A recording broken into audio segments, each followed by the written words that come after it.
All right, everybody, welcome back to another episode of the Beatin' the Bookie Show. Today is Thursday, October the 12th. Beautiful day outside up in Tennessee, and I'm sure it's beautiful down there in Florida as well. Football is in full swing. The fall weather's finally getting in, and it's finally starting to feel a little bit like football time with the weather. So we got another big weekend of college football and NFL coming up. Let's jump right into it, man. What you think? It's not feeling like fall time down in Florida. It's Still 94 a hot. degrees. 94 degrees today for the high. Feels like 104. Next week, we finally get into the upper 50s at night next week, but it won't last for long. That's crazy. It's like an armpit down here. So I don't really love the weather, but it is what it is. Yeah. Hey, we're sitting at a high of 71 today. Highs in the 70s all for the next 2 weeks, I think, is projected. So prime golfing weather, prime football watching weather, and that's what I'm going to be doing, man. That's literally all that's on my plans. Let's jump into this week's games, man. Number 7, Washington, 3-point favorites versus number 8, Oregon. The total is set at 67. This has got to be the game of the week for probably all the talking heads across social media and sports networks. I mean, it probably is going to live up to that if I had to guess. I mean, both these teams, they are rocking and rolling. Penix, arguably Heisman. He's in the talks. Bo Nix, he's having an unbelievable year. I don't know if he's really in the Heisman talks or not, but it's going to be a explosive game if I had to guess. What you think? Bo Nix definitely in the Heisman talk. I mean, I think he's got 17 touchdowns, 1 interception this year. He's played flawlessly. He could, Bo Nix could have 28 touchdowns right now if he played the full game every week. Some of these scores have been so lopsided, like against Colorado, they pulled him out in the third quarter. A couple other games, he came out at halftime. So the numbers are definitely there for Bo Nix. I think he's one of the best quarterbacks in the country. We saw him dominate Colorado in that matchup, with Shedeur Sanders. He was the best quarterback on the field by far, right? So he's going up against Michael Penix this week, who I think is the best quarterback in the country as far as a passer. He's a straight passer. I mean, he can run, but he has a fastball like no other, I think, in college. And he's been flawless this year. He looks great. And this is, a huge game of the week, obviously. Probably might be the game of the year to this point. We thought the Ohio State Notre Dame was going to be game of the year, but it really did live up to it. This has potential, man. Especially with how Notre Dame has fallen off since then, but I can promise you this game won't be 13-10, right? Or 17 to 13, right? There's going to be some points in this game.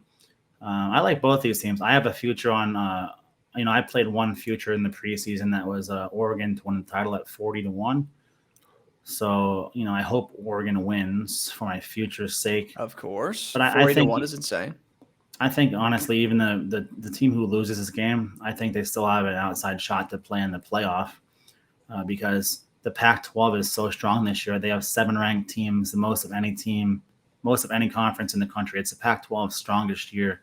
Just in time to break up. Probably in forever. And, I think the Pac-12, this could be the year that Pac-12 not only got 1, but possibly 2 berths in the college football playoff. Especially if Oklahoma or Texas drops another game.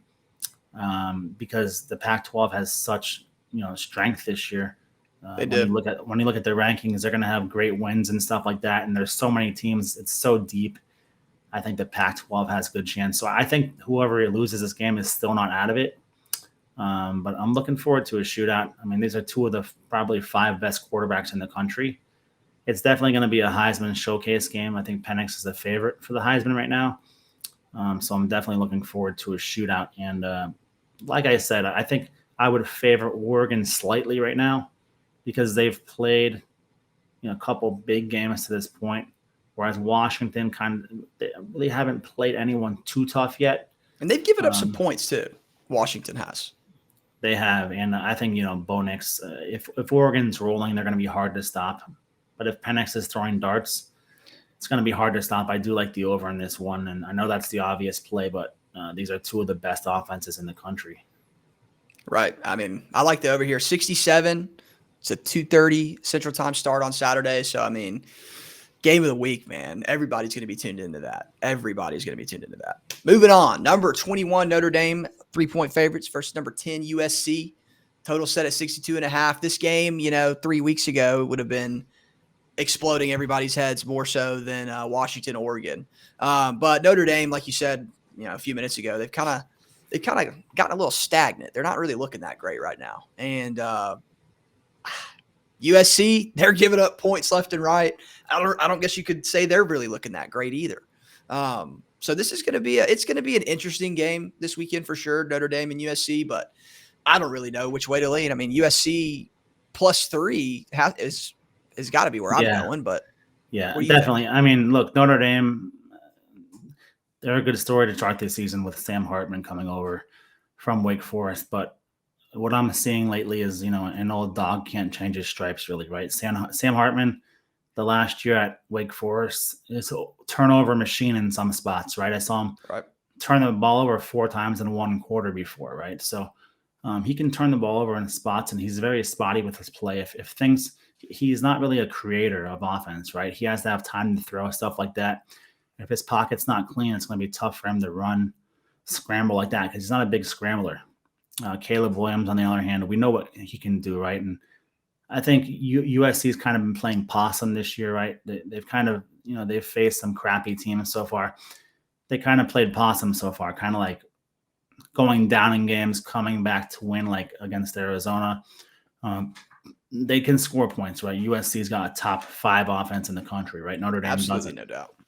USC also has one of the probably top 30 worst defenses, right? Notre Dame has a better defense, but USC's offense outweighs Notre Dame's offense by far. And to me, I think they're wrong. I mean, I'm not a big USC guy, but I think there's just so much talent. Their offense is so explosive. Last year, they dominated Notre Dame up front, in the trenches. And I think this USC offense is better this year. So I think the wrong team is favored here. And I would take, USC +3 for sure. I think the wrong team is favored. But the odds makers have, given USC no credit, obviously, for their defense, because their defense has been terrible. Right. But I give also that no credit to Notre Dame offense, because they've also been terrible lately. So I definitely think that the wrong team is favored in this spot. And I would definitely, if the game was tomorrow, I would take USC. Yeah, I don't think USC +3 that's where I'm headed to. I mean, that's all I can see in this game. I'm not going to mess with the total. 62.5. Granted, you got 2, somewhat mediocre defenses and then one great offense, but 62.5, that's up there, man. I don't know. We'll see. This game, I think great offense beats great defense. So even if Notre Dame's defense is good, I think USC's offense is just better. They could score on anybody. Yep. I just think Notre Dame's offense, they've really slowed down the past few weeks. Hartman's been taking a lot of hits, and I think that starts to weigh on him. And the first 4 weeks of the season, they're playing absolutely nobody. NC State was their toughest opponent for the first 3 weeks. Mm-hmm. And I know they scored 21 points, 24 points against them, but the other teams they're playing, they're putting up 45, but they're playing nobody. Now they get to Ohio State, they hardly put up any. The Duke hardly put up any. It's just they've lost something. Something's gone on up there at Notre Dame. Like you said, can't teach an old dog new tricks. They're just there's a massive coach. I think Lincoln Riley, it's a massive coaching advantage over Marcus Freeman just because of experience. Experience a lot. I like Marcus Freeman a lot, but there's no arguing that. Lincoln Riley knows what he's doing. Safe to say. He doesn't know what he's doing on defense, but offensively he can score points. So right. Hey, ride the quarterback to the NFL, buddy. That's what his plan is. Moving on. Number 12. Tar Heels, North Carolina, 3.5-point favorites versus number 25, Miami Hurricanes. Total set at 57. I don't know what to think about this week. Miami coming off last week. It's an absolute gut wrencher. North Carolina, they've been scoring points, 3.5 points. Some people might say that's a little low for them. I don't know what to think, man. I think the total goes, I'm not going to say soaring over, but I bet these teams come out to play for sure. What about you? I'm not going to say the line is too low. If you look at, the Hurricanes, they gave the game away last week, right? The game was won. They gave it away. They also didn't fumble. There's pictures of, Chaney's arm, elbow down with the ball down. But when it comes down to it, they shouldn't have even ran a play there. So ultimately it's the coach's fault for that one. But it doesn't really make a difference, because if they win every game for the rest of the way, they're going to be in the playoff. I mean, I doubt they do, but all their goals are still in front of them. So they got to really stay positive. But if you look at, the two teams, the Hurricanes had the best win so far in Texas A&M. North Carolina hasn't really beaten anybody yet, right? We thought South Carolina was going to be a lot better than they have been. South Carolina has not been, very good this year. Spencer Rattler was terrible in that game. I mean, absolutely dog crap. Then they played App State, where they needed a comeback at the end to beat App State. Double overtime. They beat Minnesota, who I think PJ Fleck's one of the worst coaches in the country. So I think Minnesota is just terrible. I mean, Michigan just put up 50-something on them. And they played Pitt, who was supposed to have a solid year this year, and Pitt's also fallen off. And then they played Syracuse. Pitt is very down, and I mean, they played Syracuse last week. They beat Syracuse like a drum last week, 40-7. So that's probably their most impressive win of the season. And they've got Drake May, who's essentially the same as their last three quarterbacks, right? Sam Howell, Trubisky. So they're all pretty much the same build. They do the same things. And the Hurricanes have prepared for that before. Drake May, he's up there in the top 8 for Heisman odds. I don't think he's had a very good year this year. He hasn't thrown for many touchdown passes. His touchdown passes are down. Yeah, 8 touchdowns in 5 games. He's been running the ball more. And that's what I think it's going to take for him to beat Miami. I think he's going to have to use his legs. And the Hurricanes, obviously, they're coming off a sour taste in their mouth. And TVD, Van Dyke, he played his worst game of the season last week with 3 picks. It was also rainy out. So the factors were there, but it's still no excuse. So I know that they probably want to get right. And I'm definitely not going to bet against the Hurricanes because I don't really trust UNC, like Mac Brown. Right. Mac Brown chokes in a lot of big spots. So I wouldn't really say UNC has a coaching advantage here. Obviously, Drake May is a super high prospect. But I'm just not ready to – it's hard for me to back a Mac Brown team. He's let me down too many times. And this will be just a game that I sit back and watch. As a fan, I'm not going to probably bet it at all. You're probably going to be in store for a pretty good game if I had to guess, just watching it. Moving on, number 15, Oregon State, the Beavs, 3.5-point favorites versus number 18, UCLA, total set at 54.5. I love the Beavs, man. Now, they give up some points. They score a lot of points. 54.5 seems very low on the total. That's my immediate lean off the get-go is the over 54.5. I love DJU, man. I think the Beavs have got it going up there. I think it's going to be another great game on the slate this Saturday. I believe it's a 6:30 start. Let's see, 7 o'clock start Central. So good night. DJU's coming off probably, the best game of his career through 5 touchdown passes. That includes playing at Clemson, right? The reason I don't like the over in this spot, I like Oregon State. I just don't like the over because UCLA, they could score 7 points, right? Like their offense, they got the rookie quarterback who he's got a great future, everyone says, but I just don't see it right now. I just don't he might have a bright future, but this year I think he's still learning and stuff. And their offense is down very bad. I mean, the only thing in the back of my mind when I'm talking about the over in that game is their game against Utah a couple weeks ago. It's just the most snooze fest of a game. Even last week against Washington State, I mean, they scored, I think, 1 touchdown. So I'm just not sold on UCLA and, Oregon State playing at home. I think that 3.5-point favorites. I think Oregon State gets the job done. So the total, I probably won't touch it because UCLA has a good defense, but their offense is horrendous. And I just go with the quarterback. Sure, I think DJU's a better quarterback than the UCLA freshman. So such a difference at quarterback for UCLA than last year, for sure. I would definitely lean with Oregon State right here. I like that, man. I think it's going to be a good game to watch in the evening, and Oregon State, I think they're going to wind up getting the job done. So I like that Oregon State lean as well. Moving on, number 19, Tennessee Vols, 3.5-point favorites versus the Aggies down there at Texas A&M. This game is in Knoxville. The total's 55.5. What the heck are we going to get this weekend out of both of these teams? I mean, it's a toss-up for each of them. Tennessee's coming off a bye week. A&M, What do you think's going to go down this weekend, man? Yeah, A&M's a tough team to put your finger around, right? Like if they played Bama every week, you'd know what you were getting because they play Bama tough every time. Right. But it's like when they don't. I mean, look, they have 2 losses this year that are 2 like top 15 losses, right? The Hurricanes and Bama, and they played Bama pretty tough. I thought, hurt them in that game. That Jimbo Fisher played a little safe, right? You've got 4th and 1 on the Bama 40 in a tie game, and you're punting the ball back to Bama, right?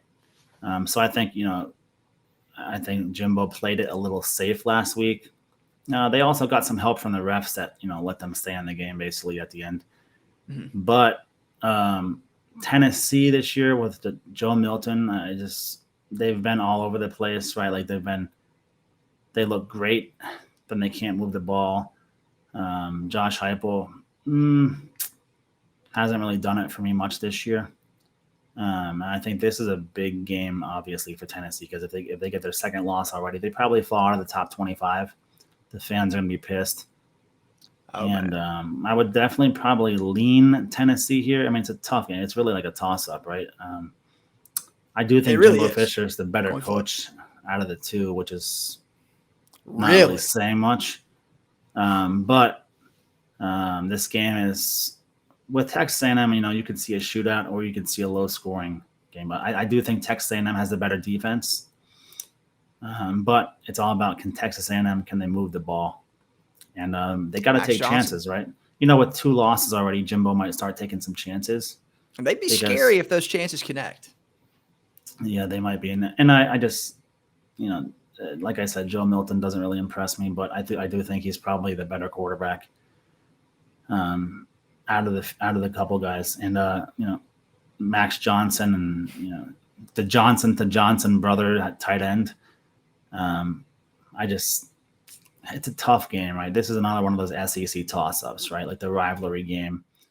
And I'd favor Tennessee because they're playing at home, but I would not be shocked if Texas A&M beat them or even whoop them, to be honest. But yeah, probably just I don't have a single side. Not sure what I'll do with this one right now. I mean, yeah, I don't have a single side for anything in that game that I really like, that I can really get behind. I mean, coaching wise, I think Josh Heupel is such a system guy, and he doesn't have the right piece to run that entire system this year. Last year, he had a perfect piece with Hendon Hooker. This year, man, they were hyped up in the offseason. I mean, everybody was. He's good offensively, but. Yeah, but I mean, we talked about this in the first episode. We're 6 months removed from them making memes about this guy, the Taliban, throwing nukes. I mean, he was overthrowing everybody, and he's reined it in quite a bit, significantly compared to that 2 years ago or whatever that was. But you still don't know what you're going to get when he trots out of the field, and you knew what Hendon Hooker was going to do out there, and Heupel knew that, and it was just a totally different system last year than it is this year. So we'll see how this game Saturday works out. I mean, total toss up. Going to be entertaining, though. It's always entertaining when you get 100. I don't know how many people are in that stadium. 110,000 angry, crazy people. So it should be a good watch, nonetheless. Dropping their pants like that one Tennessee fan a couple weeks ago dropped his pants in the stands. Yeah, unreal. Unreal. Oh, what game was that? South Carolina game? Yeah. Yeah. Man. Oh, well. College is over. Let's move on to the NFL. First game, we got Chiefs 10.5-point favorites versus the Broncos, the worst team in the NFL. The total is set at 47. Chiefs team total 29.5. What you think? It's hard to back the Broncos, right? Like, I mean, I talked about it last week saying that I'd take the Jets because Sean Payton, most overrated coach in the NFL, probably in NFL history, right? They treat the guy like he's Vince Lombardi, and let's face it, he's not, right? So we saw them lose to Zach Wilson and Jets, last week, and Russell Wilson came up with a clutch turnover that the Jets returned for a scoop and score. I just think, after that happened, I saw Sean Payton started yelling at Russell Wilson on the sideline. So, like, where's the connection between those two right now, right? Trouble in paradise. And we know Russell Wilson is, like, all about himself and stuff like that, too. Sean Payton didn't like it. He made him get rid of his own office in the stadium in the offseason. So, I don't know if those guys are seeing eye to eye right now. Well, it's clear they're not by their on-field performance. Good Lord. And the Broncos, usually they step up and they play the Chiefs pretty well, but I just think it's very hard to back Russell Wilson right now. The one thing that I do like is I like Isaiah Pacheco. His rush yards over for tonight and for him to score a touchdown is like, I think it's 74.5 and minus 120 for him to score. Denver has the worst rush defense in the NFL. The Dolphins, I think, rushed for almost 300 yards. They gave up 170 yards to Brees Hall last week for the Jets. Pretty much giving up a 100-yard rusher every game. And he hates the dirt, dude. He runs like the dirt killed his mom. I mean, this guy, I like that play a lot. So I like A-Chain ran for 180 yards against him on like 9 carries, right? So I think, the Dolphins even brought in the third stringer. Chris Brooks ran for like 60-something yards on them. So the Broncos' rush defense is the worst in the NFL. They're 32nd, right? I think they give up 190 yards rushing on game, which in the NFL is absurd. That's way much. That's but I think this could be a game where the Chiefs get up, a couple touchdowns early, and then Russell Wilson might put up some passing numbers because they're trailing the entire time. So maybe take a look at, Jerry Jeudy yards over. Rumored to be getting traded, by the way. The two plays that I do like are the Pacheco rush yards over and the Pacheco touchdown. So I'll be playing those tonight. And, I don't know if you know, but they announced that Taylor Swift will be in attendance tonight. So I heard people talking about maybe take Travis Kelce to score 2 touchdowns tonight. He might do it for his girl. What's his anytime touchdown? I mean, I'm sure it's something absurd. I think it was like minus 160 or something like that, but I wouldn't touch that. Hey, if you're a DraftKings user, 50% Thursday night, any boost, 50% boost on any Thursday night football bet. Use it on Travis Kelce touchdown score because I feel it's going to happen. I mean, it happens every game. Kelce, like Aaron Rodgers said, Kelce does like the boost. It takes the boosters. So, hey, boosters, Kelce boost, Mr. Pfizer, dude. It's a lock. You got to hammer it. It might be a sign, actually. Kelce touchdown. Take the boost on Mr. Pfizer. So Mr. Pfizer, dude. God, what a scene. So that's the Thursday night football game. Then we got Sunday morning, bright and early. Ravens 4-point favorites versus the Titans. Total set at 41. They're playing at Tottenham Hotspur Stadium. I love the European games, man. I love waking up on Sunday morning, the game's going or about to start going. I love getting the email, beating the bookie. Picks for today, and it's 7 a.m. and the game's about to kick off. It starts a Sunday off perfect. I don't know how perfect this Sunday is going to go for the Titans, but I mean, they seemed like they found a little something in their game last week. What are your thoughts? Yeah, Baltimore's been struggling to move the ball, right? They don't have playmakers right now at receiver, at running back, and it's pretty much Lamar Jackson doing all the work by himself. So. They had all offseason to get him weapons. Somehow they thought signing Odell Beckham Jr. to a big deal to work out. And making Rashad Bateman the wide receiver 1, that was a no-go. And then you've got your bad luck in your running back room every year. And you've got Mark Andrews, who has been injured also. Surely it's not because he's been overworked for the last 4 years. No, and you're not. And you also have your kicker, right? Your kicker, he's been starting to miss a few. Here and there, so that's what happens. Like him and Buck are doing the same little. They do so. Little jive.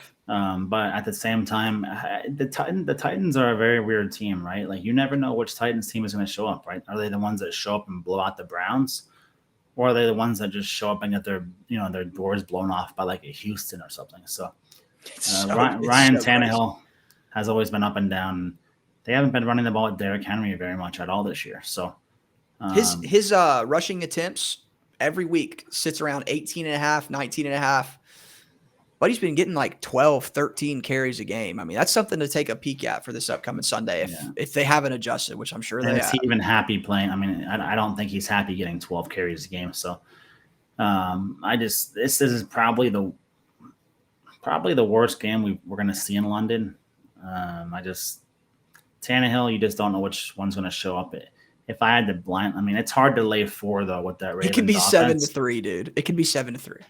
It's hard to lay 4 with that Ravens offense. I mean, they just lost last week to like an injured Kenny Pickett, and the Steelers could a crippled offensive coordinator Canada.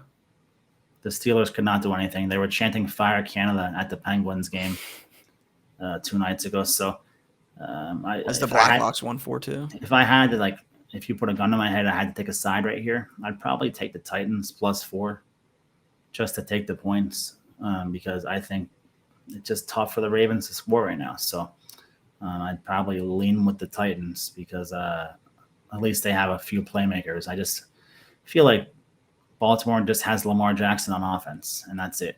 And it's tough to win when you're playing by yourself. Yeah. Couldn't have said it better myself. Moving on. Bengals, 2.5-point favorites versus the Seahawks. Total set at 45. The Bengals, I mean, Jamar Chase is, 7-11. He's always open. They looked great last week. They're back. Maybe they're back. It's 1 week out of what week are we on? Week 6? Week 7? Week 6. Week 6, yeah. This is the first week that they've looked good. So we'll see how they take that into this week. But what are your thoughts? The Shitbirds are a very tough team to cap. I mean, you never know when they're just going to lay a complete egg, right? But, they've done pretty well this year outside of a couple stinkers at home. But, I'm just, up to last week, I hadn't been impressed with anything the Bengals were doing, right? Joe Burrow was having his worst season as a quarterback, right? Probably since he played, at Ohio State. Couldn't get anything going. But last week, after Jamar Chase came out and said, I'm always effing open, right? We played Jamar Chase for 2 units last night to have over yards and touchdown. We hit him with a touchdown parlay also, 17-1. And I mean, you'd hit in the second quarter, early second quarter. Yeah, Jamar Chase he was cooking, man. Woo! He was cooking, and Joe Burrow was cooking. I think that's the win that gets the Bengals cooking because their offense is too talented not to cook. So, and they sure have not been. Good Lord. I'm not betting against, with how Joe Burrow played last week. And, Joe Burrow, he had the calf injury in the preseason. Started out slow. That was scary. Last week really came, looked a lot better last week. So I think he's starting to get healthier. And the Bengals are starting to find their groove. So I'll definitely take the Bengals in this spot. Yeah, 2.5 points versus a Seahawks team that could very well just get out there and do absolutely nothing. Hey, I'm with you. I mean, Geno Smith's liable to get out there and do nothing, like you said. Right. So. Or have an insane game. But the odds of that are really, a little bit lower than get out there and do nothing. And then, the Seahawks are coming off of a bye week. But I don't, when you look at who the Seahawks have faced, right? They faced the Rams, Detroit, which is a very good win at Detroit, but then Carolina and the Giants. So they haven't really faced, much of a test pretty much the last month, right? So coming into getting tested for sure. It's going to be a good game. It's going to be a good game for sure. I think the Bengals, I think they found something last week, and I think they built on that. And I'll definitely be taking the Bengals this week. Heard it here, man. Bengals 2.5. Moving on. Eagles 7-point favorites versus the Jets. Total set at 41. I mean, I like the over here. I feel like the Eagles are 100% going to score. And I mean, the Jets team total last week was it 20.5 or 19.5? I think it was 20.5. 20.5. I mean, if you're a fantasy football guy, you need to pick up the Jets field goal, the Jets kicker, man. Yeah. How many field goals did they kick last week? 6? Yeah, I think they had one offensive touchdown, 1 defensive touchdown, 6 in a safety, 6 field goals maybe in a safety. But Zach Wilson they're just good enough to get in the red zone and get a field goal. Zach Wilson's going to figure this thing out though. He's proven week after week. He is, and that I think actually I was surprised. When I did my look ahead lines for this week, all of my totals were off. Because I guess they're anticipating a lot of bad weather up north this weekend. So that's why we're seeing a lot of low totals. So yeah, the totals have been, very low actually, because, there's a 37 on the board.